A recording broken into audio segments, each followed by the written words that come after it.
कुढ़नी उपचुनाव में बीजेपी के पक्ष में चिराग पासवान करेंगे चुनाव प्रचार। बोले मोकामा में आरजेडी की जीत में जेडीयू का कोई रोल नहीं है। कुढ़नी उपचुनाव में चिराग पासवान पूरे दम के साथ बीजेपी के समर्थक में प्रचार करेंगे। उन्होंने साफ कह दिया कि उनकी पार्टी लोजपा रामविलास पासवान की कुढ़नी उपचुनाव में अपना उम्मीदवार नहीं उतारेगी, बल्कि एनडीए प्रत्याशी का समर्थक करेगी। मोकामा और गोपालगंज उपचुनाव से ठीक पहले चिराग ने गृह मंत्री अमित शाह से मुलाकात की थी। इसके बाद उन्होंने दोनों सीटों पर बीजेपी के समर्थक में प्रचार किया था। समझा जा रहा है कि इसका असर बीजेपी के कुल वोट % पर पड़ा। हालांकि मोकामा में बीजेपी जीत नहीं सकी और मगर गोपालगंज में बड़े अंतर से राजद को हराया।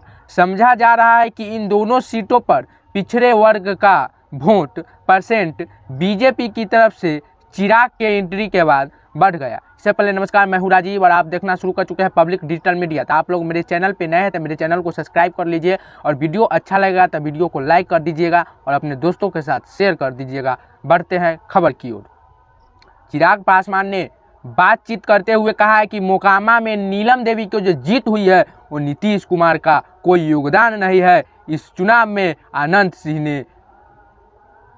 अनंत सिंह अपने बल पर चुनाव जीता है। मोकामा में 20,200 विधानसभा चुनाव के दौरान अनंत सिंह को करीब 78,000 वोट मिले थे। हाल ही में हुए उपचुनाव नीलम देवी को 69,000 वोट मिले थे। हाल ही में उपचुनाव में नीलम देवी को 79,000 वोट मिले थे। इसका अर्थ है राजद के वोटों में 1,000 की बढ़ोतरी हुई है।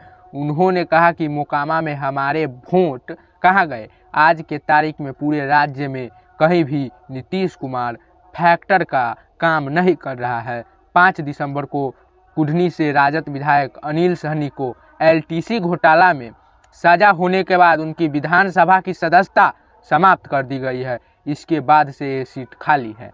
इस सीट पर 5 दिसंबर को चुनाव होगा, वही 8 दिसंबर को काउंटिंग होगी। इस चुनाव में पूरी संभावना है कि राजद अपना उम्मीदवार उतारेगी। वही VIP के मुकेश सहनी ने पहले ही यहां से चुनाव लड़ने की घोषणा कर दी है। इसके बाद भी मुकाबला सीधे रूप से बीजेपी और राजद में होगा। चिराग पासवान ने कुढ़नी उपचुनाव में बीजेपी के पक्ष में चुनाव प्रचार करेंगे। जल्द ही मिलने वाले हैं अगली खबर लेकर। तब तक के लिए जय हिंद, जय भारत।